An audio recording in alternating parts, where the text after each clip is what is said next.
I'm 52. You mentioned that you're in your early 60s. We probably remember when we went to school, kids didn't have allergies to anything. Kids weren't overweight. There was no such thing, at least in my time, as a definition of autism or ADD. You know, kids were just excitable kids. The average doctor that does a 7-year medical degree, I think they get one lecture on nutrition in their whole program, and it's probably just the food pyramid. That makes no sense to me. It's almost as though their education is teaching them that nutrition has no real role to play in health. A nice grass-fed, grass-finished product coming off this lush ground and an organic version of the same organ, so in this case liver. You wouldn't even know they're coming from the same animal. Drastically different. My guests on today's episode are Stuart and Matt from Ancestral Nutrition. They have a company where they provide high-quality beef organ capsules as a dietary supplement. And so we dive deep into the conversation of nutrition and how supplementing with beef organs, we can get a whole lot of nutrients that we'd otherwise be deficient in. I'm particularly interested in one of their products, bull testicle. Stu swears by it. He said it just gives him lots of energy and he feels real good on it. So I'm looking for a little bit of boost in that way. Stay tuned. Thanks for coming, guys, and accepting my invitation to be a guest. Absolutely. And so I found you guys through my partner, and we just had our first child, little Audrey. She's 3 months old. I'm 63, so I became a dad quite late. No regrets. Best thing to be is a girl daddy. And so my partner is she's crazy researcher around nutrition and everything. And so I saw her bringing home all these capsules. I'm like, what's that? And she's like, it's beef liver and beef heart and beef kidney and beef this and beef that. And she goes, I've got to prepare for pregnancy and then, birth and then breastfeeding and everything. I'm like, oh, you're really into this, honey? Great. Like, go for it. Yeah, I'm all about that. And so it was her idea to have you guys on. And so I just reached out and here you are. I don't know much about you. I've looked at your website. I know your business is called Ancestral Nutrition. But maybe you can so you're Stu. Yes. And Matt. Maybe can I just hear from each of you separately, like what got you into this field? Like what's your background and then how did you get into what you're currently doing and how'd you meet each other? Just a bit of background. Yeah, absolutely.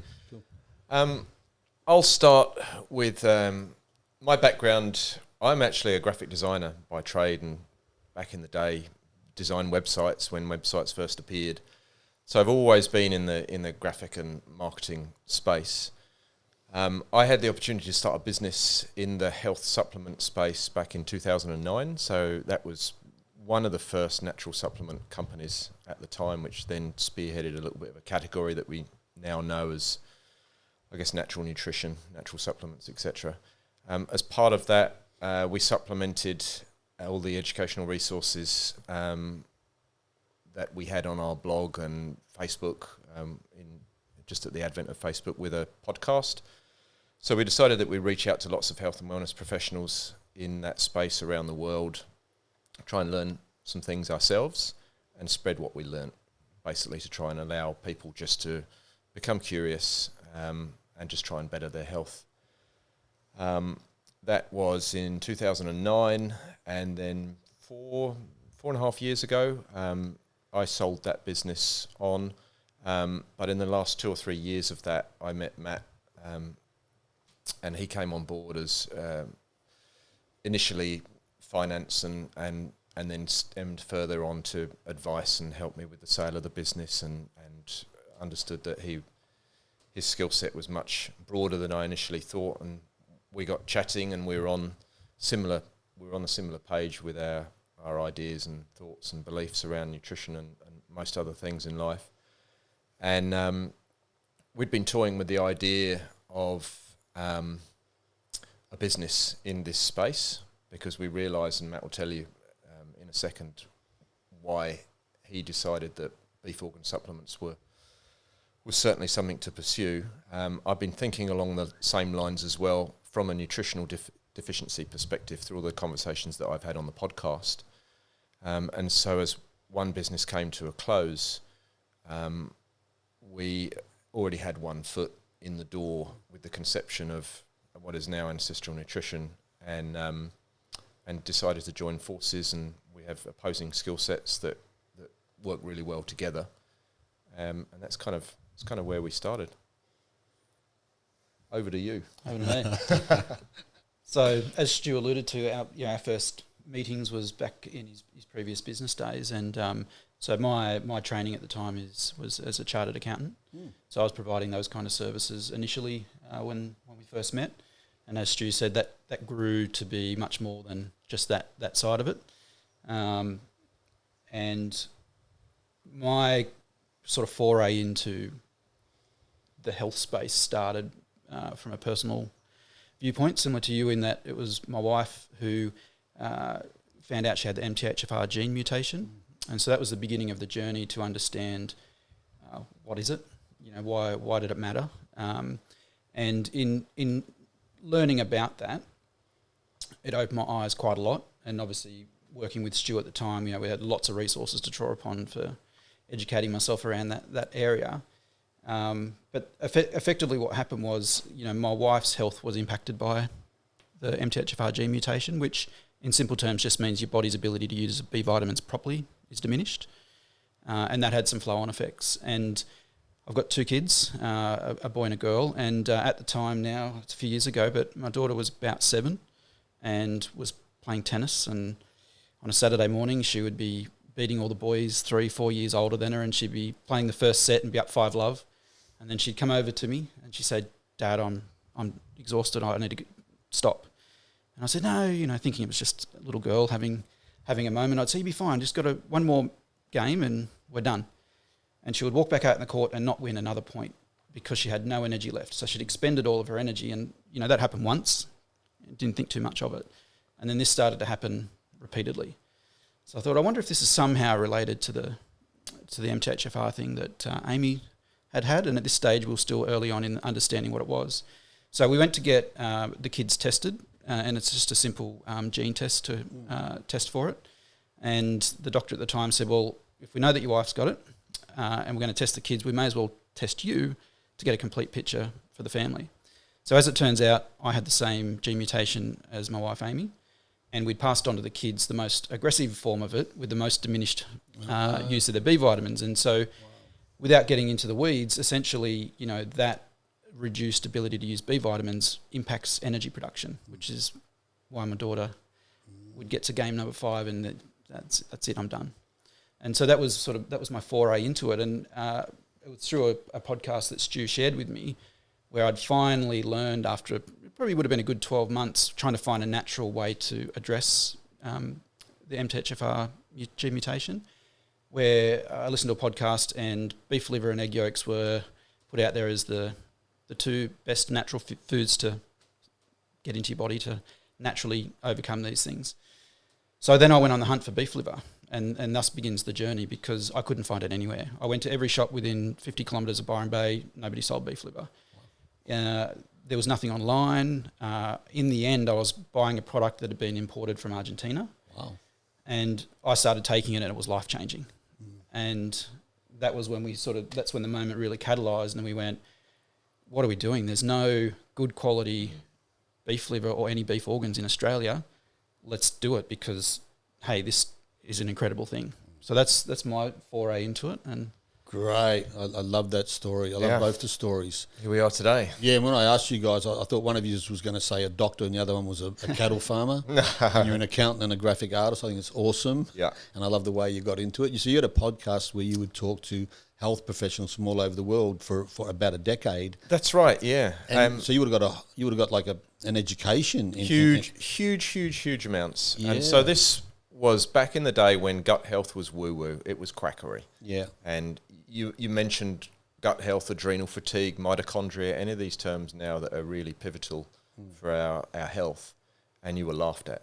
And the conversations I were having were just unbelievable. And selfishly, I could ask the questions that I really wanted to know myself. Like, how could I discover the cure for X, whatever that is, and then I just go and meet an expert who's dedicated their life to the pursuit of finding out what X is and how to overcome it, and how to explain to the I guess layperson like myself what we could do to better our lives.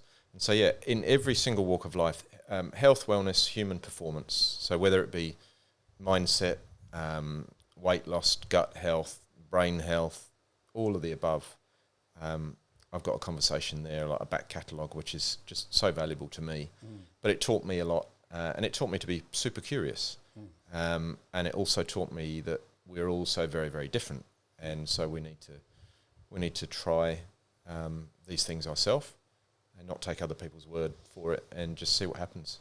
I think and just keep working. That's an important part, that we're both very experimental. As Stu mentioned earlier, he'll try everything on himself, and I'm very similar. So putting us together with that ability to really think outside the box, and perhaps not quite accept mainstream advice, and that's a big part of the ingredient, I think. Yeah, so you're willing to test on yourself, experiment on yourself, and Absolutely. you're not going to suggest somebody take something if you haven't taken it yourself. I believe in that same philosophy.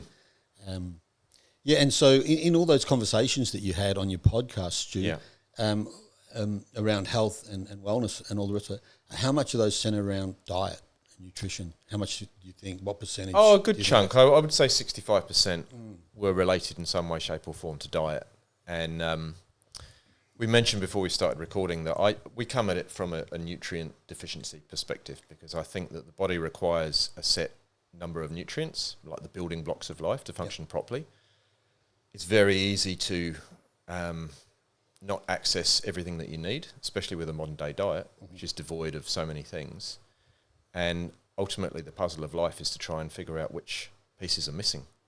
And if you can hunt those down and put those in the right place, then the picture becomes super clear, and you feel $1 million. And it doesn't take a lot, but it does take time and curiosity. And I think the clue for me is in the name of your business, actually, Ancestral Nutrition, because what I'm hearing is that the modern day diet is lacking in these nutrients, but maybe our earlier diet, our ancestral diet, which was, I imagine predominantly, if we were hunter-gatherers, was predominantly animal protein and animal fat, and maybe foraging for a few things in the forest, prior to agriculture. I mean, we evolved, I imagine, as basically carnivores. And so I think we certainly seem to be getting less healthy, not more healthy. And if you look at the obesity rates in the US and England, even in Australia, and it just shows that whatever we're doing, the diet's completely out of whack. We've got all these chronic illnesses. A lot of those are going to be nutrient deficiencies, like you say. And so for me, it sounds like we need to kind of go back to what Mother Nature intended. And I see with RFK being given the health portfolio, things will change. Things are about to change in a big way, which I'm super excited about. Yeah. And, absolutely. Yeah, and so predominantly your main products are beef organs. Beef organs, yeah, absolutely. So liver, heart, kidney, spleen, testicle. The liver offers the biggest bang for buck, like bar none. The most nutrient-dense food on the planet. Step aside kale. Everybody thinks, let's have that green smoothie. Step aside everything. Yeah, it's wonderful. But it is incomparable to anything on the planet. People think it's yucky, bloody, smelly, offensive, a taste that is incompatible to a modern day palate. And so we just make all of that goodness, just a barrage of nutrients in there, convenient. So freeze-dried. So we start from the freshest quality organs that we can find, and we can talk to that a little bit later on.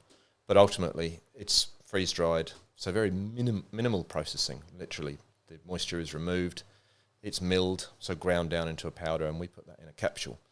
And the capsule is just gelatin and purified water, and that just makes it convenient. So tasteless, odourless, and you can access all these wonderful nutrients without the hassle of having to get your hands dirty. Can you explain the freeze-dried process? So I just assumed it was maybe like a dehydration, like heat dehydration, but you're not doing that. You're freeze-drying it. It's freeze-drying. So I'll pass this one over to Matt, because I know that you've got lots and lots of research into the exact manufacturing process. Yeah, so freeze-drying, as the name implies, the products are frozen. So effectively they get diced up and they go onto trays into a great big, it's basically the size of a submarine, and it's a chamber that does two things. Obviously the temperature goes down, hence the frozen part of the name, and then they remove all the oxygen from the chamber. And what that does is allow the ice, the water, to go from crystal, so the ice crystals, to gas instantaneously without coming back to being water. And so that freeze drying process was originally kind of used and still used a lot today for fruits. So the example I like to use is a strawberry. So if you get a freeze dried strawberry, it's 80, 90% water, but you still get the whole shape of a strawberry, and it looks like a strawberry if I sat it on the table. If I was to put it in a dehydrator, it'll shrivel up and you'll end up with something that is about the size of a pea. Right. And so that technology has been used a lot in order to be able to keep the aesthetics of a product, that nice looking strawberry, so to speak, as well as obviously being at the low temperatures preserves nutrients. So the B vitamins that you get across the organ range, they're water soluble, but they're also very sensitive to heat. So if you were to overdo any heat with any of the products, then you can diminish the B value content in there. So yeah, that low temperature drying is the way to go. Now you can do that air drying wise, but the method that we're using at the moment is the freeze drying. So it's the equivalent of eating raw liver as opposed to cooked liver? It's technically not raw. So there still is in order to meet food standards, you still have to have a pasteurisation process where it's just it's momentarily at a temperature and then brought back down. Right. But it's as close as you're going to get without eating a raw product. Gotcha. Okay, sure. And you're saying some of the B vitamins are a bit denatured by heat, and so awesome. So freeze dried is the best. What's the method that you guys are using? The method we're using at the moment. Yeah. I don't think it matters which of the methods, so long as they're not exposed to a temperature that's going to denature the bees out of them. Yeah, that's the primary. And you're really interested in the bees because of the absolutely they're a big hero. Big hero of the. And so you don't. Is it that you don't absorb the bees, or you don't metabolize them as well, or they're not bioavailable to you, so you need more of them? How have the B vitamins that you're getting from beef liver improved your health with the gene that you have? So it's a little bit of all of the above in a sense. So the MTHFR gene produces an enzyme, and that enzyme is what's used to convert folate in particular into the form of folate the body's ready to use. So this is where the whole modern part really clashes with the ancestral side in that folate that you get in beef liver is the natural form of folate and requires a very limited amount of enzyme activity to convert it into its active form. So even if you had a bad case of MTHFR like my kids, if you're eating lots of natural folate, you've still got enough enzyme activity to do everything you need and you feel great. The problem is most people aren't eating a good diet, and so they're getting their folate in the form of folic acid from fortified foods and from anything else that, a high street multivitamin that's got all this synthetic version, and it's that version of folate, the folic acid, that the MTHFR gene is really needed in order to convert it into the form we need. And so again, it's this simple thing that if we go back to what we were doing and we kind of eliminate the modern toxins, however they come in, whether it be a poison or a food, take a seed oil, right? Anything, there's so many toxins coming in. If you eliminate all those and you just get back to that natural form of what we should be eating, and in this case, the B vitamins, so spread of folate and B12, which are all crucial for the energy production in the body, for ATP production, which has flow-on effects for homocysteine, which is related to heart issues, through to creatine usage, you name it. There's so many flow-on effects that bringing it back to just that natural form allows the body to have to do minimal amounts to utilise it. And that's the real key here. There is no synthetic version of any type of bee that's going to compete with the natural form. Yeah. How do your kids go? Are they taking the capsules, or do they raw liver or cooked liver, or what do you do with them? My son, who's now 19, so he would have been about 15 about when we started this process, and he eats like a horse. And so we were buying fresh liver and slicing it up on the barbecue and salt. So we used to call it liver bacon, and he was into it. So me and him love it. We'd be into it. My daughter at the time, at 13, was like, "No way, Dad, I am not having whatever you're having," and really was disgusted by it. And so, ironically, what convinced my daughter to take the beef organs eventually was that it has such beneficial impact on things like hair, skin and nails because of the vitamin A and some other bits and pieces that are in there. And she's a mad nail polish artist thing. I'm not. You can tell I'm not into nail polish.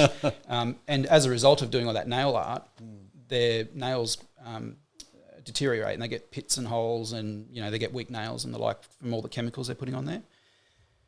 Having taken the beef liver, all of a sudden her nails were like talons, and she could just do some art, clean it off, and she had these good strong nails.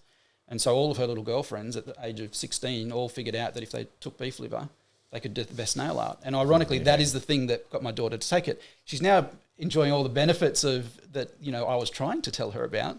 But the thing that got her over the line was the nails. She's got to get the right motivator. Exactly. I had it wrong for years.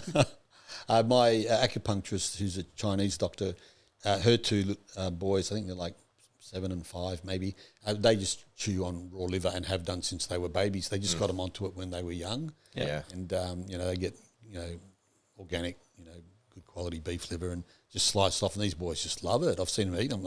I can't eat it like that myself. I used to eat like chicken livers and stuff. My grandma used to cook, Italian grandma used to cook them up. And beef liver I find a bit, I'll eat it in like a paleo mince. You guys will be familiar with Locavore down the road here. They make some pretty good products. I had my two daughters. I've got 3 daughters, so twin girls of 16. They work at Locavore. We had the Locavore Christmas feast last Sunday. I would like to have been invited to It that. was 1 week too late. It was next level. I bet It was so good. I think we just bought $500 worth of their stuff just the other day, and Yeah. great products and wonderful people. I like amazing family and amazing location, and Yeah. the food was, I'd never had anything like that before. It was pretty good. It's the carnivore diet for me is like, it's so easy because food's so tasty. I think it's the easiest of diets. A lot of the other kind of restrictive diets, the food doesn't taste as good, but with carnivore it's all protein, fat and salt, and what doesn't taste good about that? Filling too. It's good. And your body has access to so many nutrients that are so beneficial. We generally, I think, as a nation, tended to snack on empty calories in convenience carbohydrates, regardless of what the 10 o'clock muffin, the banana bread, whatever it may be. But now, obviously, we've got access to the good stuff. Don't need to overeat. Don't need to snack, and the benefits speak for themselves. I hope some of our vegan or vegetarian listeners haven't tuned out yet, and they may still be listening. That'd be nice. Yeah. Because before we started recording, we had a bit of conversation around that, and there's a few issues there that I'd like to discuss with you guys. The nutrients that we're getting from meat and particularly beef organs, are they going to be a different quality? Can you get the same nutrition from plant-based foods? Well, you can't get B12. You can't, I know that. No, yeah. B12, no. And B12 is the big one. Yeah, and so some of these, do the vegan people and vegetarians, are they taking B12 injections, or are they doing sublingual, or they've been doing some supplement? Yeah, so many things. Ultimately, I think if you're following a strict vegan diet, you'd have to be on top of your supplementation, because there are a number of things like critical amino acids and obviously some of the heavy hitters in the nutrient list as well that you just cannot get access to. So it will have to be synthetic supplementation to keep you on your track. It's very hard. And hats off to anybody who has a vision, an ideology of the best diet for them. That's fantastic. I think it's great to be thinking about your health like that, as long as we're not deficient in something that will be holding your health back. Yeah, I mean, I respect people's diet choices, and I've got some of my dear friends are quite strict vegans, some vegetarians. I tried it for 6 months in the ashram in India. Yep. It was the worst I'd ever felt. Yeah. And it's just veggies and rice, and I got actually quite depressed. And I don't know if that was because my gut microbiome wasn't making enough serotonin, but whatever it was, my mood was the thing that I noticed. You'll be surprised how much the B vitamins are actually related to your mental health. So if you go through the food standards and have a look at the different benefits of certain vitamins and minerals across the board, one of the most common things is psychological function, and it's all related to Bs as a big one. Right. So yeah, if you in that experience were deficient in Bs, which most likely would have been, then absolutely your brain function will be impaired. Are you curious about how working with your shadow can improve your life and your relationships? Every Tuesday night at 6 p.m, I host a confidential live Q&A call where you can ask questions, access resources, and receive personal coaching from me. I have so many people come to me ready to do their shadow work, but they tell me they just can't afford the financial investment of one of my programs. So, to make professional shadow work accessible to as many of you as possible, I've created the Shadow Work Academy. The Academy is an online space where you get instant access to my inspired community of like-minded individuals, doing the work and taking full responsibility for their lives. You'll have the opportunity to hear other members' stories and share your own. Within the community, you can post your questions, challenges, and breakthroughs, as well as seek professional support and guidance from me personally on the live weekly call. Within the Academy, you'll also find my men's sexual mastery course called The Sexual Samurai, and my introductory level shadow work course, Shadowboxing Level 1. Access to the Academy is 100% free until December 24. If you join before then, your access will be free for life. Yeah, there's a couple of things around. So there's two young women I know at the moment that are trying to get pregnant and are not getting pregnant. No. And they're both vegans. Mm-hmm. And I was going to suggest to them, I haven't had this conversation with them yet, possibly they're listening, I don't know, but I just thought, would it be worth trying to go on an animal-based diet? And because I'm wondering, and it'd just be an experiment, like you guys happy to experiment on yourself, I'm happy to experiment on myself. You know, if you go down the road of IVF, you're going to start forking out tens of thousands of dollars, and it could be something as simple as changing your diet to a carnivore meat-based diet. And Absolutely. Then all those things that you're missing out on, those nutrients, that may be part of building the proper hormonal balance. So I was going to suggest to them... There's a video that you can find online, it's called Nourish, and it was put together by Dr. Paul Saladino. So he... Yeah. I follow him, he's great. He's as you know, he was one of the guys that really spearheaded this movement. But he addresses that question specifically in this it's a mini documentary, it's about 20 minutes long. But he looks at placenta health of plant-based versus animal health. I saw those photos. It's radical stuff, and it's all very mindfully edited and presents lots of different trains of thought. But I think when you hear the stories and listen in some part to the science as well, it makes a lot of sense. So definitely at least worth watching. Yeah, so Nourish by Paul Saladino. Nourish. You'll find it on YouTube. Yeah, okay, great. So, yeah, any young ladies out there that are vegans having trouble getting pregnant, maybe watch that. Well, I always look at it from the standpoint of you're creating a life. And that life will be so complex and will require the exact raw materials. And if you're not ingesting the raw materials yourself, then the raw materials have to come from somewhere. Much like our body at the moment, if we're not consuming, say, enough calcium, well, the body needs to get calcium from somewhere, and it will typically leach from the bones and the teeth. Yep. And hence we get brittle bones and cavities and things like that. When you're growing a body, you know, the innate ability to be able to draw on everything that you need will come at a cost if you do not provide the raw materials for you and your baby. It makes total sense. Like, you know, I said my baby's 3 months old. She's just at age where they're stacking on. They look like little Michelin babies. Yeah. And so she's just packing the pounds on. And as I said, you know, Beck, my partner, she's, you know, hammering your guys' products, all the capsules that I think she's doing definitely the liver, the heart, maybe brain too, I'm not sure. And because you look at a baby, and so Beck's breastfeeding. Yeah. So everything my daughter is getting to build her whole body, bones, brain, everything. And she's got to build from scratch. Everything she's getting is coming from my partner's breast milk. Yeah. So that breast milk needs to have everything that our child needs. And so, you know, Beck's also a bit like you, very curious and does her own research. She doesn't have a medical background, but she knows as much as, you know, many doctors I've spoken to about nutrition. She knows a lot more, actually. More, yeah. And so she's smashing she did it pre-conception, she did it during pregnancy, and she's doing it now during breastfeeding. And our baby's skin, hair, the whites of her eyes, her nail, everything about her just looks like pristine health.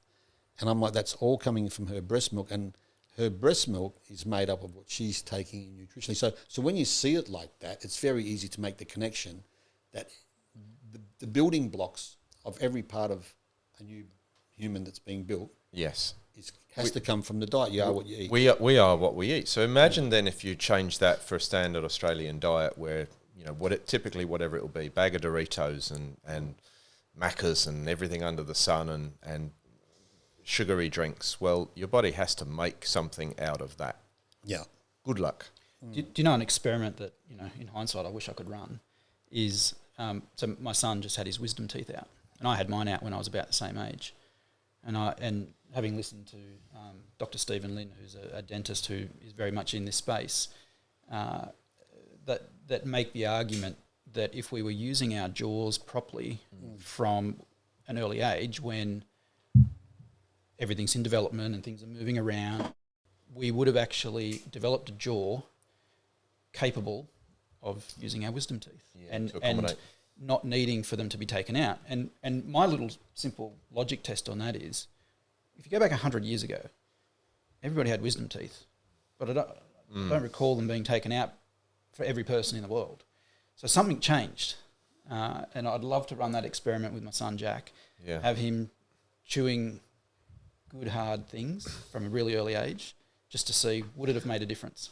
Yeah, it's because we stopped chewing on bones and meat, and they've done things of like the whole shape of our face has gotten narrower, our nasal passage has gotten narrower, our jaws have gotten thinner, and that's all because we're not chewing. Our teeth aren't as healthy because, like chewing on bone, I don't know if you know about how bone is made, but it needs pressure. That's right. To strengthen. That's right. And so if you're not chewing on a bone, our diets become quite soft. But chewing on bone is what's going to give you any bone or your teeth. It's dentinous bone. Needs that pressure. You look at any carnivorous animal like a tiger or a dog. They've got great teeth. Yeah. You're just smashing the bones all the time. It may not even need to be the bone. If it was, if you go back far enough and it was just a chewy part of the carcass. Yeah. You might have had, a bit of shin, right? We cooked the shin for, 16 hours or whatever to get it nice and soft. Right. Couldn't do that back then. I'm sure they did some cooking. It might have even been a prehistoric apple because they're so soft and sweet now, and I'm sure they used to be like bullets. Yeah. So there would have been, throughout our whole diet, would have been something that really made us use our jaws, which we clearly don't do. And I remember the kids had soft food because it's just what you did. And that would even go back to when we were kids. You stewed apples and everything you made, you mushed it up to make it as soft as you could for your kids. It becomes soft. And I'm wondering whether it's just made us soft in general. I bought that jaw exerciser thing. Have you seen those? They're like a rubber thing you put, and I'm there's gum now as well. There's gum, there's gum that really requires good chewing. Yeah. Okay. It's probably better than putting a bit of plastic in your mouth. More than likely. Exactly. Yeah. Don't know about the runoff from that, but who knows? But you talk about, this kind of chain of thought. A really early mover in this space was Pete Evans, and his view on these things is exactly what we're talking about. And, exposing kids early to a good animal-based diet. From the moment that they're ready to eat, get them into it. And he was ridiculed for that. And I think that's a crying shame because time is vindicating, I suppose, is the best way to put it. They really went after him, didn't they? There was a big character assassination on him. I actually had him on my podcast. I don't think that episode's been published yet because it was a remote one rather than in-house. But, I had him on and because he had, what was his... Thrive, was it? What was he had his health Evolve. Evolve. But he was great with nutrition, particularly in terms of babies and children's nutrition. Like he was speaking sense, and that's what got him cancelled. Well, it goes probably against the narrative that the best things for babies is formula, full of what? Seed oils and rubbish. Soy, probably. I don't know, but it's not healthy. When we were in the hospital postpartum after our baby was born. Beck was expressing with the pump, the breast milk, and then you go into this room and put it in the fridge. And outside the room it said formula room. So it didn't say breast milk room. Yeah. Right, This is the formula room. And the midwives were attempting to get Beck to switch from breast milk to formula. They were encouraging it. Wow. And she's just like, why would I do that? Yeah. Like, why would I take some formulated product... Mother Nature knows best. How nature's kind of designed it, and then but the breast milk's only as good as her diet. Well, I was going to say, you think of these mums that are in that situation. If they don't know any better, they're going to follow through with this. And it then begins the journey of life with clearly lots of things that are going to go wrong. They're doing their best. And I think that's the big thing for what, where we stand for, is trying to just get that message across that it can be simple. And going back to your point about potentially a vegan deciding to go animal-based for pregnancy reasons, I mean, what's the cost of IVF, right? Oh, yeah. To do the experiment is virtually free. Yes. And I get that, there might be some moral and other issues that come up, which is good to challenge. Mm. But ultimately, the exercise to see whether it'll change your health is not going to cost you anything, versus an IVF program that, I'd hate to think what that costs. Wildly expensive. Yeah. And I don't know if anyone's out there who's already conducted that experiment on themselves. Maybe there's a woman who's already done that and changed her diet and was able to get pregnant. I'd love to hear from them if that's the case. And I haven't bothered to look into this, but I would, I'm quite intuitive in the way I think. I think it's probably highly likely that there's something missing in the diet that goes in towards making the estrogen or progesterone or whatever they need. I know all hormones have some cholesterol in them. Like, hormones, I think, are made, cholesterol is one of the building blocks of hormones. And so if they're not getting the right animal fats or nutrients in their diet, maybe that's what's keeping them from getting pregnant and not some other thing. It's certain, like you said, it's cheaper to change your diet than to go. Yeah, I think the body, the body is intelligent by design. Yeah. And it requires the right input to give the right output. One of our first wholesalers, when we started the business, was a natural fertility specialist. And she sold a lot of liver. Right, yeah. Yeah. It's a common question that we get, can I take this when pregnant? And we have a small army of pregnancy and fertility specialists who currently recommend and guide their customers and clients to use our products. When we were in the hospital again, this is postpartum, the milk had just come in, so Beck was just pumping for the first time, her breast milk, and she had your guys' liver capsules there. And the nurse came in, the midwife came in and saw her taking it. Goes, what are you taking there? And she goes, this is beef liver. She goes, you shouldn't take that. Right. Yeah, and then Beck goes, why not? He goes, it's got too much vitamin E in it, and that can mess with the baby's blood clotting. And Beck says, well, okay, well, thank you for that. Yeah. And then the midwife left the room and she just kept taking the capsules. Yeah. It doesn't make sense to me if we've been eating beef organs, like when we were hunters and gatherers. I think the liver was the most prized part. I mean, guys that hunt, I know some guys that hunt here and they go hunt deer and stuff. And the first thing they do when they do the kill, we might be losing some vegan in the audience right now, they cut the liver out and slice it right there. One guy was telling me he puts it in his mouth and eats it. He says he gets like the spirit of the animal gets in him, and he gets this upgrade. I don't know what must be some energetic thing, because it's not necessarily the nutrition of it, because he hasn't even digested it yet. Yeah. He says, 5 minutes after putting that in my mouth, I just feel like I'm a wild animal. We get similar feedback from our customers who pop the capsules in their mouths. I'd like to, I don't know if you guys have any information around the gut microbiome. Is it different? It has to be different if you're on a plant-based diet or if you're eating, carnivore diet, let's just say plus organs as well. Because I'm interested in having the healthiest microbiome that I can have. And I mean, intuitively it must, if you're eating crap food or, when I say crap, highly processed food with a lot of additives and stuff like that in there, I imagine, or even high carbohydrate, high sugar, then the bacteria in your microbiome that feed off that are going to proliferate, and the ones that feed off other things they're not getting, those populations are going to die off. And so have you guys looked into the microbiome health? There was an interesting podcast by Dr. Paul Saladino, and he looked at exactly that. He tested his own microbiome on two factors. It was microbiome quantity and microbiome diversity, so the species and the broader species. And he said after he adopted, I think it was 6 months of eating an animal-based diet, and thinking back, it was probably more centralised around carnivore. In the early days, he was strict carnivore. And the results came back and said that my microbiome is robust as anyone. It's extremely diverse.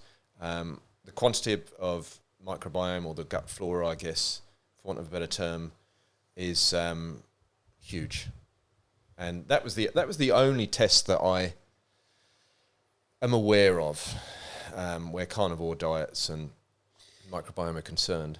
Is there, I wonder, is there like an ideal microbiome in terms of the relative populations of the diverse species? Is there, say, like, this is the ideal, or is it different people, different blood types, might need different microbiome? I think it's a very confusing space, because we're sold prebiotics and probiotics. Oftentimes, a lot of the prebiotics come on the shelf, so they're not refrigerated in any way, supposedly live. Many of these brands have been tested and they're not live at all. Like, it's a very expensive multivitamin that really will do nothing for you. I guess it comes down to your immune system. How do you feel? Do you get sick all the time? Are you able to dodge the doctor's office? Again, very, very hard to pick, because I had my microbiome tested numerous times with a company called Viome in the States, and it was an expensive test, and so it was a fecal sample that you send off in the mail, and then they give you the results on an app, and essentially say, based upon your microbiome results, you need to eat more of these things and eat less of these. And so I'm really fastidious in following any type of advice from a medical perspective. So I thought, right, I'm going to include all of these things in every single meal. And there were things like leek and chicory root, all of the things that were quite fibrous. A few things were pulled out, certain fruits. And I did that for about 6 months and then retested. And then the test results came back. And everything that I had been recommended to eat, I was now recommended not to eat. And did I feel any better? No. I think it is dependent on what you're eating at that time as to the type of microbes in your gut at any one time. For instance, when people suddenly adopt maybe a more plant-based approach and go really heavy on the salads, I mean, that's a lot of fibre, like a lot of fibre, and I think oftentimes you can bloat and feel really gassy, and it may give you diarrhea or constipation. And I think that's just the change of what you've just adopted right then. Hard to tell. I had a guy come and help me install my veggie garden here. He's a bit of a wizard. He impressed me with some of his conversations I hadn't heard before, and he's mineral testing the soil here, and he's adding all these things to the soil. And he said, I'm not adding these things for the plants. I'm adding these for the microbes. Right. Because you got to get the right microbial population in your soil. Sure. If you want the healthy plants. And then he was the guy who kind of got me off vegetables. And he told me this, that plants, the only part of the plant that the plant wants you to eat is the seed-bearing part, because that's how the seeds get spread around. And, plants and animals kind of co-evolved. And so people reckon that, plants, I've heard this, plants invented animals to spread their seeds. and so he said that... make a good T-shirt. Yeah. And so the plant doesn't want you to eat the roots, shoots or leaves. Yes. Because if you eat those, the plant dies. But if you eat the fruit of the plant can still live, and you spread the seed. I'm like, this makes total sense. So the plant will put kind of toxic things into the root, shoots and leaves, things like phthalates and I forget the other chemicals, but there's chemicals in it. They're not hypertoxic to humans, but at least the plant's putting them in there to stop us foraging on them.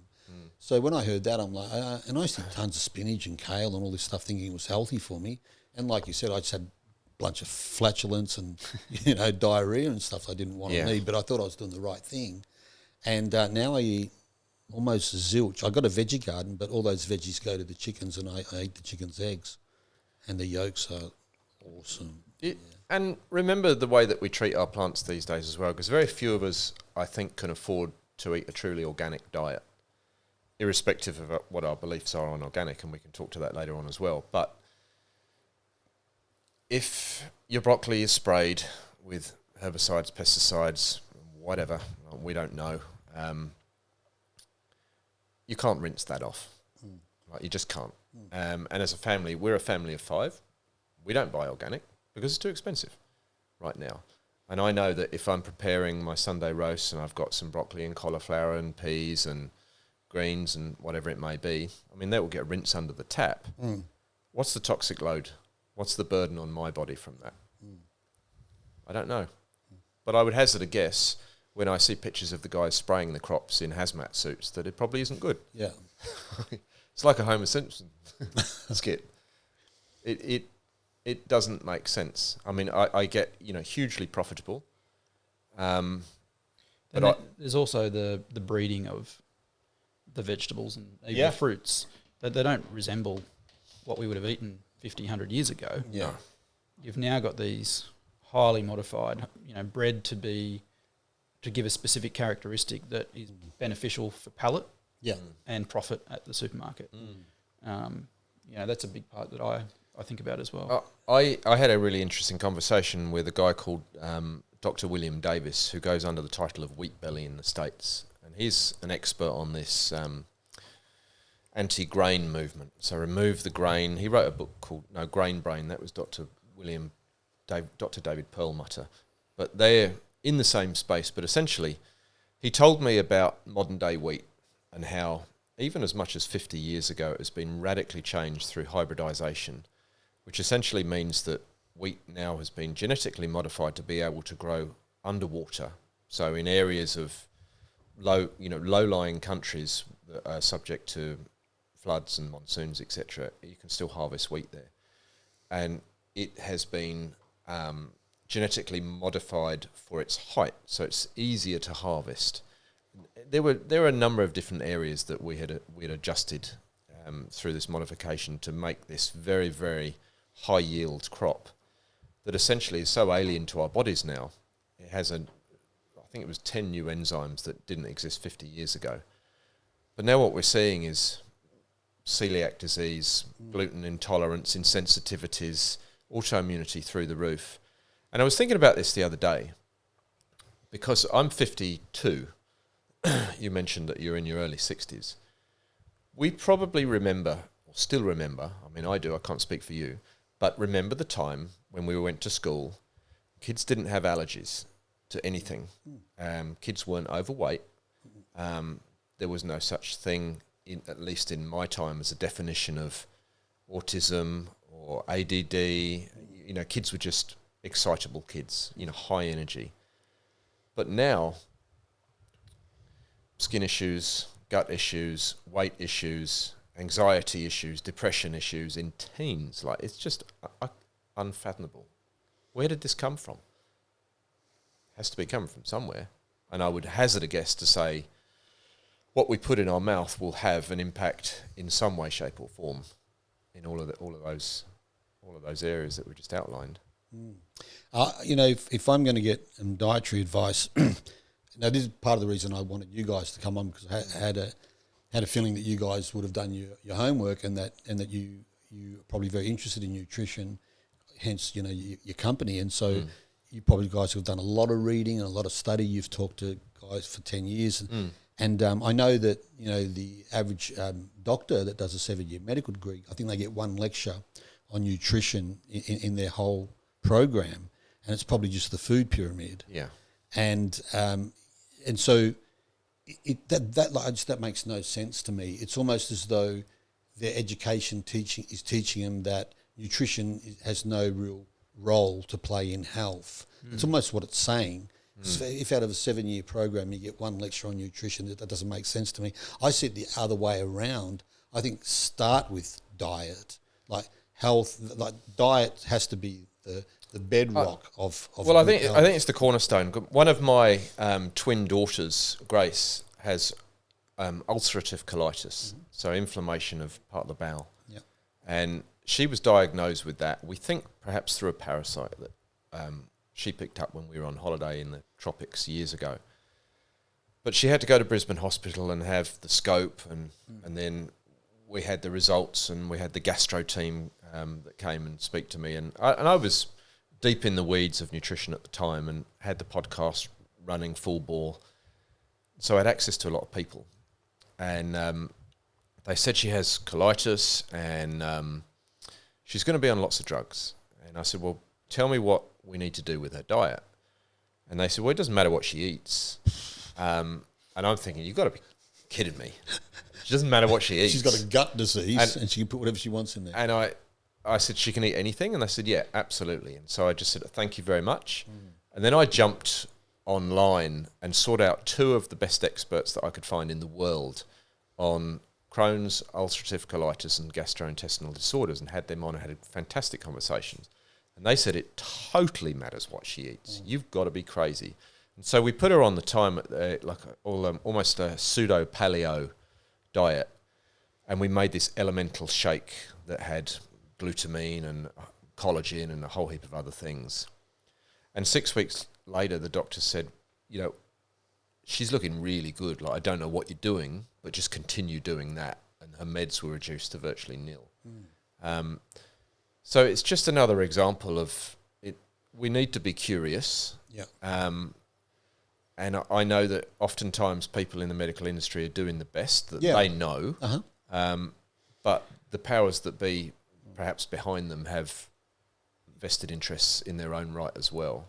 Yeah, and look, medicine's great. Like I'm a nurse by training, and I've worked in emergency, and you know, trauma, right? If you're a trauma, yeah, man, you want a hospital there, you want a doctors there. Yeah. Our baby got sick when shortly after she was born, and there was a whole medical team that really kind of, you know, unbelievable, did a great job of keeping her alive through a difficult time.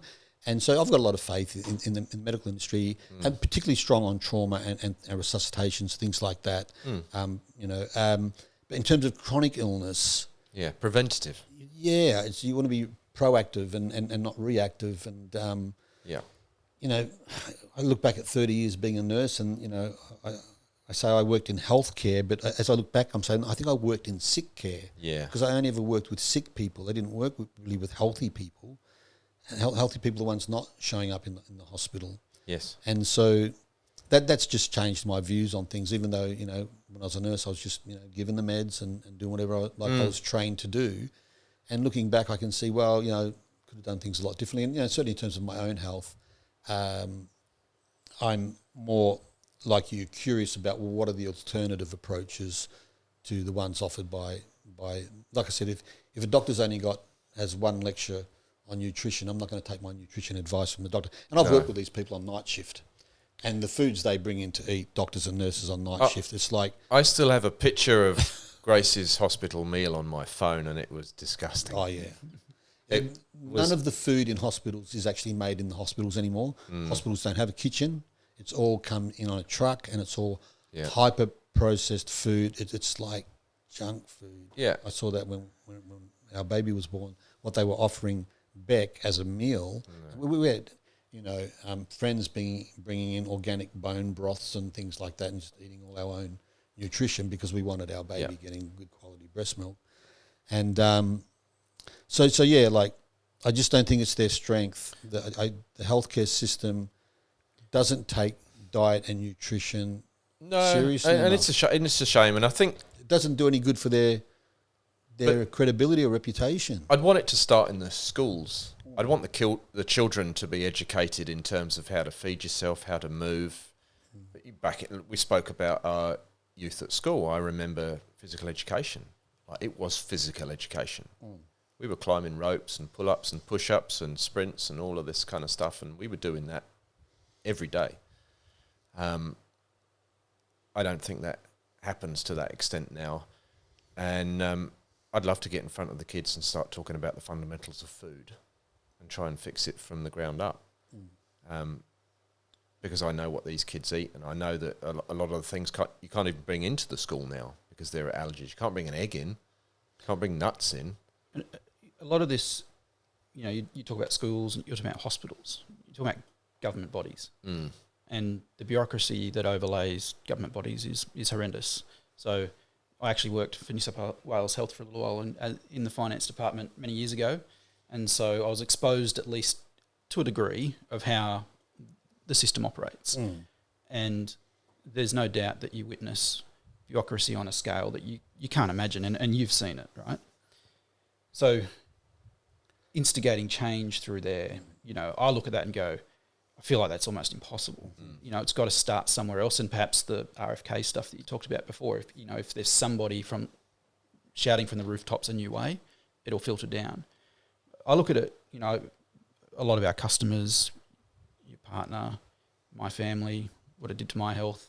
You look at large at the carnivore or the paleo community, the number of stories across the board where people have gone from being sick of some type of chronic illness to being in the best shape they've ever been in their life. And for me, I look at that, and there are so many people. There's an army of people that they've had this transformation. That's where I place my thoughts, because it's common sense. You know, you with the work that you do, right? There's a lot of this is gut feel. You sit down and you close your eyes and you think, you know, how did we evolve? What do we do? These people are doing something that makes sense. Logically, just makes sense. And then you've got something over here that's driven by a government department with bureaucracy and vested interest and corporate greed. There's corporate greed. You've got a whole rabbit hole down there that you could spend hours on. Yeah. To me, I just go, should be able to simplify it enough. And that army of people whose health has been transformed, to me, should be what guides everybody. I know it's not that simple and it's very idealistic. It's kind of like Occam's razor principle, isn't it? Like the simplest explanation is usually the correct one. The right one. So rather than, you know, have all these crazy ideas about what we should or shouldn't be eating and looking to medical experts or scientists or, you know, people in labs in big corporations, what they say we should be eating, lab-grown meat, crickets, insects, that's been put out there. Yeah. If you go back to first principles, what did we evolve eating? And I think that's pretty well understood, that we were hunter-gatherers and we basically hunted and ate animal protein, animal fat, and then foraged for a few nuts and berries. And yeah, like that's I'm guided by that. That's how I think, rather than I'm not going to go pay a dietitian to put out a dietary plan for me. I don't need that. No. But some people may have some specific medical conditions where those things are important for them. But, Yeah, I think the foundation remains true. I mean, fat and protein are the stars of the show. yeah. Throw in a little bit of fibre and some carbohydrate, and then you're done. I think there's one bit to add to that, which is the displacement of the nutrients. So I could eat what you just said, right? I could eat fats, carbs, and protein, and get virtually zero nutrients. And that's what, to me, is what the root cause of a lot of chronic disease is. That, you know, let's take substituting butter with margarine. Butter's got and is full of vital nutrients that you can only get in those animal fats. With a margarine that's an industrial process with a seed oil, set aside the fact that it's inflammatory, but it doesn't have any nutrients in it. So I've now displaced my fat from being full of nutrients to no nutrients. And then if I just replicate that across the board, we might go from eating a carb where it's the whole, like the actual vegetable. Now, whether it be anything from a potato to a carrot to whatever, we're now eating the highly synthesized grain, which has been devoid of nutrients. And the reason or the way that you can tell that it's devoid of nutrient is because the bread that they make with it has to be fortified with the synthetic B vitamin because there's nothing left in it.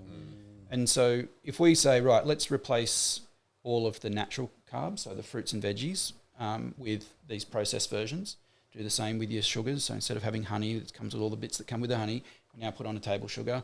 We've done it with fats. I can eat the diet you just said and have no nutrients. Yeah. And I think that's for me, that's the biggest thing. We just need to remove the things that have no nutrients, so no nutritional value, the things that don't send a signal to your brain that, hey, I'm full and I've got the bits I need to keep working.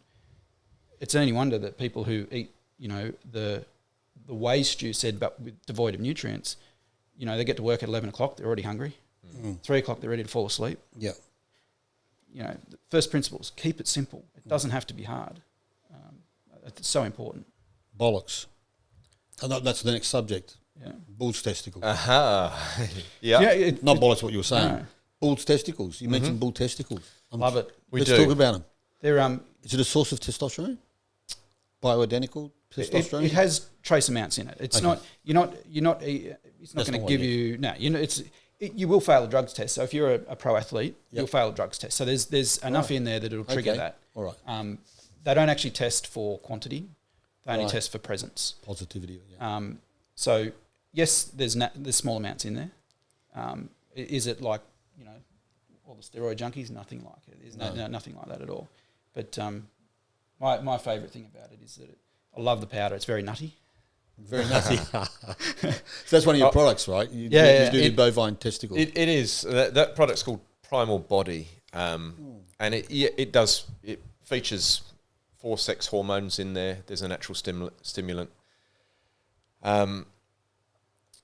We can't say a huge amount about it because of the, I guess, the guidelines around anything that contains something along the lines of testosterone. But I have a number of people that take it. I take it myself. I feel vital when I take it. I can definitely feel a difference. Oh, absolutely, totally. Okay. All right. Yeah, huge amount. And I just think, we talk about trying to get the nutrients. How many of us would naturally shop for testicles at our butchers and consume that as part of a diet? And what if we broke that down? What's actually occurring in that particular organ? Having access to it. I was intrigued. We were intrigued because of the noise that we were hearing from overseas on that particular product. We were able to access it and trial it ourselves, and that felt noticeably different. I think the key for me with that one is it's a funny product in what Stu was just talking about.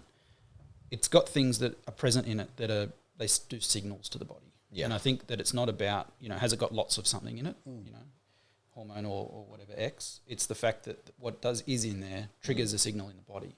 And I think that's the key. Okay. Yeah, precursors. Even if it's just that one thing that gives you that extra pep because it does something. Yes. Or as a signal. And it makes you go and, in the case of Stu at the gym, right, he might do an extra rep because of that. Yeah. So he's going to have all of the benefits of that extra rep, but it wasn't really that thing that did it. It just assisted you to get to that point. Hey, men, isn't it time you took your lovemaking to mastery level? Are you ready to impress your intimate partner and leave her fully satisfied yet wanting more? My Sexual Samurai program is designed to put you back in control of your sexual energy. Imagine being able to generate your full sexual potential, sustain it, and then direct it at will. In just a few weeks of disciplined practice, you'll master voluntary control over your sexual orgasm. You'll also learn how to integrate the hidden aspects of your sexual shadow, empowering you to step into your full masculine archetype. Whether your problem is performance anxiety, premature ejaculation, or low libido, or you're just wanting to step into your full masculine, my Sexual Samurai program is for you. Head to the Shadow Work Academy via my website or check out the show notes for more information. One of the benefits of testosterone, or one of its activities, is to make effort seem pleasurable. Right. So the more testosterone you have, the more you're going to enjoy your workout at the gym, because that's one of the actions of that. And so I don't know if you guys know about this, but when you have your child, your first child, your testosterone drops as a man for a period afterwards. I don't know if it's because you're getting all the oxytocin or something. Probably because you're not sleeping at night. I'm not getting as much sunlight or whatever. That's but right. I just found like I'm not in the gym. I used to be in the gym 4 or 5 times a week. So I might try your, even though it may not have much testosterone in it, there may be something else in there, like something else that's going to signal my natural testosterone. It's very noticeable. We actually fished out an article which was quite interesting it was a Deloitte's archive, and it was speaking about the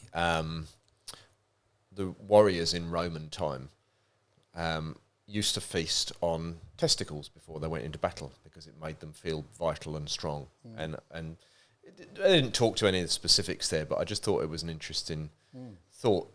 But certainly that is the reaction that we get from lots of people that take it. They just say, "Oh well, I feel very different," in a good way.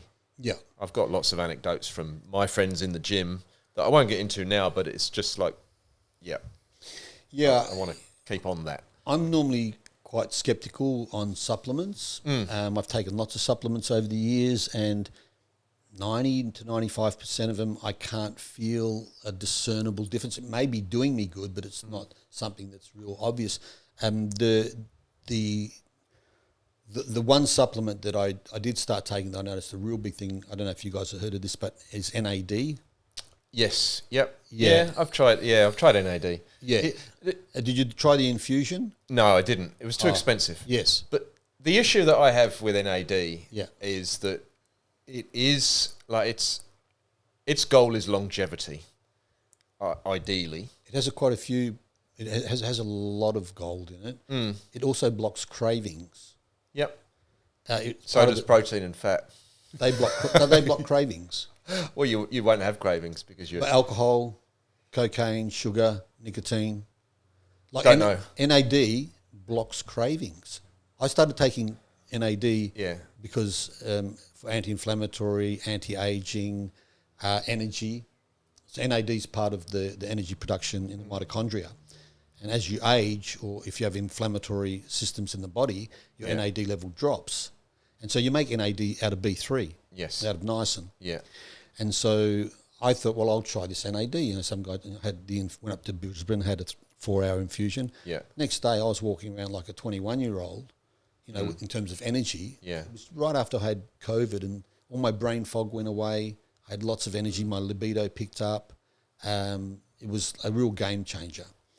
And so it depends on, if you're not deficient, you're probably not going to notice a big thing. But I noticed a real big I think lift. The infusion would be way different too. There are a lot of questionable NAD supplements out there. NMN and that's right. Niacinamide and exactly. The infusion's going straight into your bloodstream, straight into mitochondria. It's like next level. Have you tried creatine? Yeah, I'm using creatine, like a creatine. Yeah, monohydrate. Symbiotic product. Yeah, I think that's one of the heavy hitters in the supplement space. I think it's a no-brainer. I think everybody should be on it, especially for brain health. Okay. More than anything else. Right. I was taking more like for when I was going to the gym, just increasing lean muscle mass. It puts water in the muscle cells, but I take it specifically for brain health. Okay. Lots of science on that. I think it's the most researched supplement. I did hear that recently, that it's definitely one worth taking regularly. I don't take it regularly only when I go to the gym. I'm not going. Yeah, I take it daily. Full brain health, sleep, all of the above. It's amazing. And it's cheap. I believe it's being used for concussion treatment. So NFL players that have obviously suffered bad concussions, they're using it as one of the experimental treatment protocols, and results are amazing, apparently. Yeah, that's definitely one of my go-tos. Okay, thanks for that tip. I was hoping to walk away from this with some tips for my health, particularly my brain health.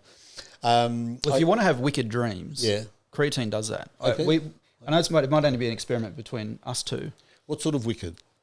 Like, well, I hedonistic. I use the word cinematic. Oh, okay, right. They're so vivid. Okay. And I feel like I'm in the director's chair of a movie. And obviously all linked to brain activity and stuff like that. But I track my sleep religiously and have done probably for 5 or 6 years.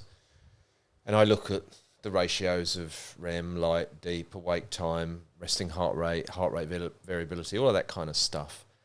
All of those metrics improved with creatine. I've been using creatine probably for a year, maybe a year and a half, every day. And sleep has got markedly improved with the use of creatine. And the studies that I've been listening to, even people like Huberman, kind of mainstream guy, but he raves about it. Yeah. I know he had Jack Cruz on the Huberman Lab podcast one time, and I got Jack Cruz coming on mine. Have you? Yes. Oh my God, that guy is like an encyclopedia. He's got this theory: if the body makes it, you shouldn't take it. Yeah. And then I thought, well, should I be taking NAD if my body makes it? And my body does make it, but it's not making enough. Yeah. And so I did start taking it. And I did an infusion a month for about 2 years, and I used to drink. Right. Alcohol. I've drunk alcohol my whole life. Yeah. I've never been alcoholic. It's never been a problem. Yeah. But I did drink every week, and I drank most days a few beers, right? Right. And I wasn't even trying to quit, but I just was having these NAD infusions, and I noticed when I would drive by work, instead of pulling into the bottle shop, I just went past the bottle shop. Doesn't need it. There was no pull, because the pull to go in the bottle shop's the craving. Yeah. There was no craving. It might have been the expense of the infusions. no, afford it. no money left for the beers. Yeah. I wanted you source. I saw on your website that you source your beef from Tasmania. Yes. I imagine that's probably because I haven't been to Tasmania, but I imagine it's somewhat of a pristine wilderness down there. That probably the pollution levels are quite low. I noticed that the beef you source is grass-fed, grass-finished. I think you antibiotic, hormone, and GMO free. Yeah, we have very high quality protocols, I think, around the meat. I mean, Matt can talk about this way more than I can. I know that you've got a particular fondness for Tasmania as well. Everything you said is exactly the reason we're getting it from Tassie. So it's only through this process that I've went to Tassie for the first time, and it is just spectacular. The area where our cattle comes from it gets that much rain that they're always in long grass, good quality grass, and so well nourished. And for us, no brainer that's where it comes from. The program that it's coming from is heavily audited, so all of those things you just said plus more are all covered to know that we're providing the best quality to customers. The bit that Stu alluded to a little bit earlier was this thing around organic. So in Australia, the majority of land that's organic is remote.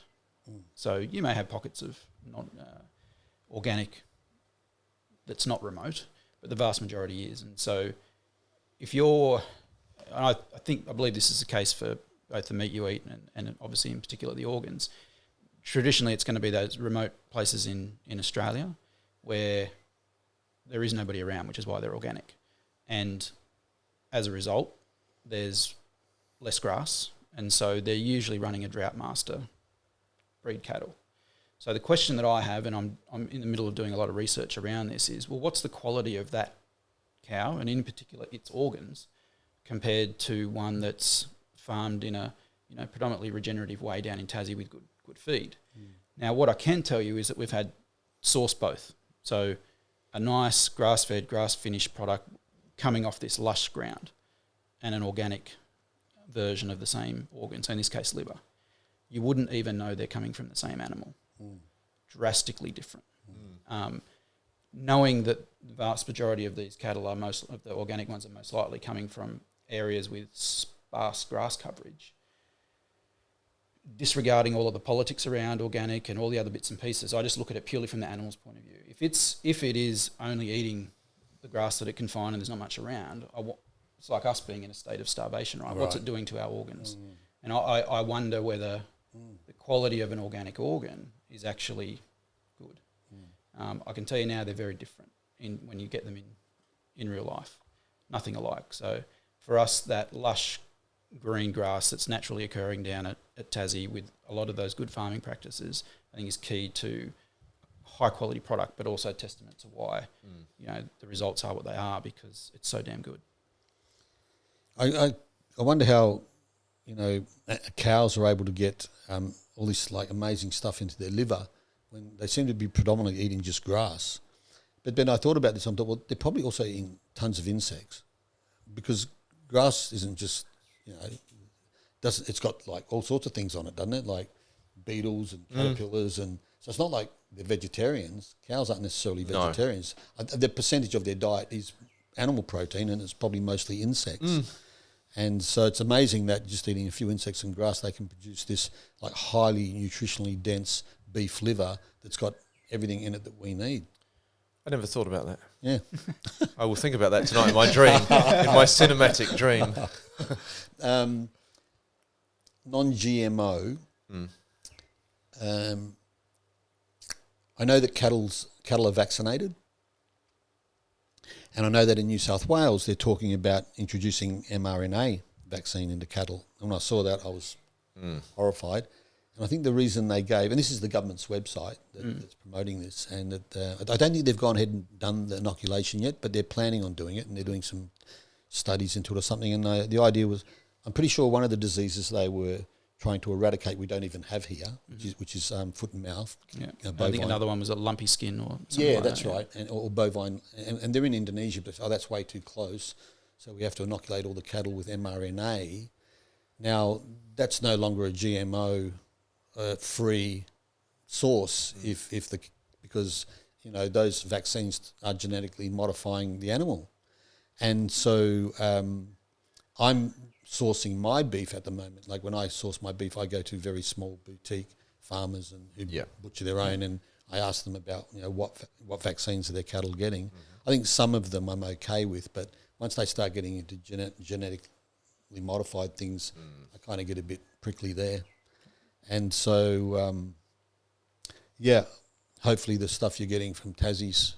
Yeah, well, I think so. On the mRNA one you were talking about, I mean, it's been a while. There hasn't been any updates that I've seen for quite some time, but they were looking for farmers to run a test program. So it wasn't. It's definitely not out. But the last I saw, that's all it was. They were looking to run some type of testing to see whether it was even viable. Yeah. We obviously make sure, or we've questioned all of our supply to make sure none of that's happening, and it's not. Yeah. Like everything though, watch this space. Yeah. I like to educate myself, and if something to me doesn't make sense, and it's an experiment that's being conducted, and I'm the experimental subject, that makes zero sense. Then that may not be an experiment I'm willing to take. But I'm experimental myself. But I'm also quite careful as to what I put in my body, and so for me, like what cattle are being vaccinated with is important to me to know that. In terms of the quality and can I trust that these beef organs I'm putting in my body are good. But from what I can tell, your guys' products are excellent and don't have anything in there that you don't want in there. It took a long time to source. Yeah, I can imagine. A long time. I wrote a little article for the Tweed Coast. We're going to be advertising in that this month, I think. And I think my sentence I used was a lot of time and a lot of air miles to find the best organs that we could in the country. Oh, so you guys went on a hunt? Well, yeah, Matt, you spent a lot of time in. Yeah. So there was another fellow that we like I said, we looked around, we spoke and met with many people. Everything ranging from that fully certified organic through to uncertified organic through to different various programs, and absolutely there was no doubt that Tassie was the best place. Yeah, makes sense. But we're absolutely stoked with the decision. We go down and we've met the processors, and it's amazing. And they're a family company as well, so it's good to be dealing with good people as well. Yeah. It's funny, we're having the conversation about vegetarians and vegans and meat eaters earlier, and I made the comment that some vegans give me the impression that they think I'm like a horrible person, and that they think I'm pro-animal cruelty, and I'm not pro-animal cruelty at all. I don't eat the meat because the animal suffered in order for me to eat it, and I think animals should be treated really well, and then they should be killed really well, and that whole process needs to be very highly regulated so that animal's welfare and well-being is taken care of. Yeah. But I tried not eating meat, and it didn't work for me. And so, well, can I interject on that point? Yep. So, the idea that about the cruelty, right? Yeah. So, what's the alternative? The alternative is a monocrop of some type. That is because they've been genetically modified. They're spraying God knows what over it, and depleting the soil of nutrients, and in doing so, kill millions upon billions of insects, small animals, bees, you name it. Rats, mice, everything, right? Right. So you've got a whole ecosystem. So you talked before about your veggie garden, right? And it needed the microbes. So you go and run monocrop at large scale because you've got to feed all these people who are not going to eat meat. You've got to feed them something. So unless they're topping it up with God knows what in the way of chemical fertilisers, they're constantly stripping and denaturing the soil.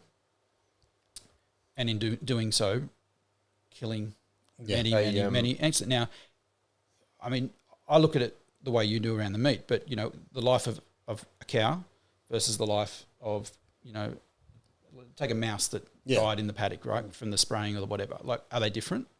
And I know that's a whole other rabbit hole. Yes. But I think, I look at it like you do, Yeah. that the treatment of the animals should be sacred. And meat shouldn't be something you buy at the supermarket. It's just that's where you end up getting it Yes. from. But we I should don't. know where it comes from, right? Yeah. And I don't think the supermarket's necessarily the best place to get your meat. no.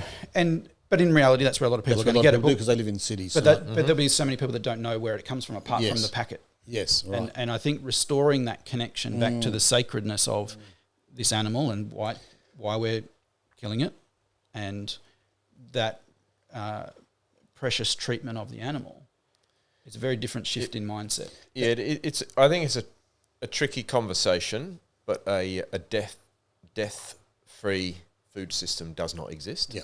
Just doesn't. And obviously Unless we go with Bill Gates's lab-grown meat. Oh, yeah. Oh, there'd be Think about there'd be that. death in there somewhere, I'm sure. Yeah. The people eating it. The people Oh, that- my yeah. word. I know where I was going. The farmers the cattle farmers that I've met love their cows, love them like you'd love a child. Like they actually really love cows. Farmers, and so to suggest that people who eat meat or who grow meat or it's farm cruelty meat there. are cruel, it's nonsense. These guys weep when the cows go off to slaughter. They're not. It's just that argument doesn't really hold up for me.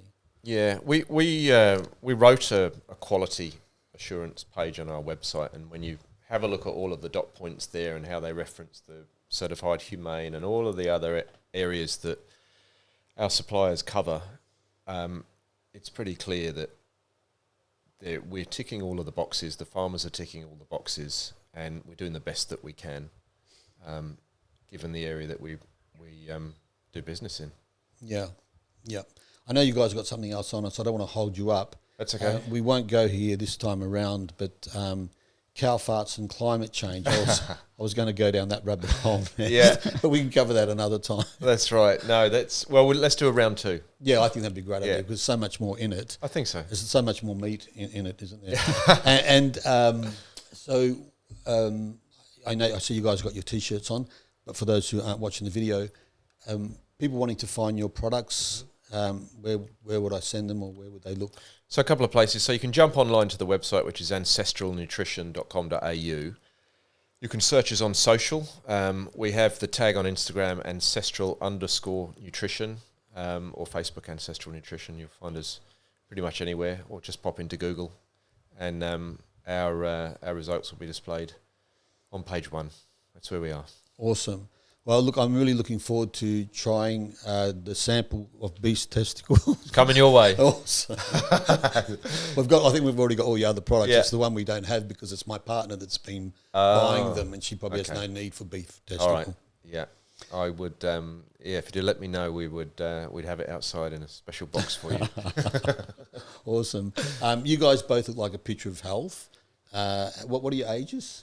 I'll be 53 soon. And what about you? I'm 42, so we're Okay. 10 years apart. Yeah. Yeah, okay. But you both look in startling good health, and so you're a good advertisement for your product. And we're already using it, but I think I'll add the beef testicle. Fantastic. And Yeah. I'll let you know how it goes. Please do. Thank you. Yeah. And, I look forward to it. I think you're looking great too. Thank you very much. There was so much I wanted to cover that we didn't, so I think a round 2 would be good. Yeah. It's been real fun, guys. Yeah. No, I loved it. Always loved to chat. Great. Wonderful. Thanks for coming on. Thanks for having us. All right. Pleasure, guys.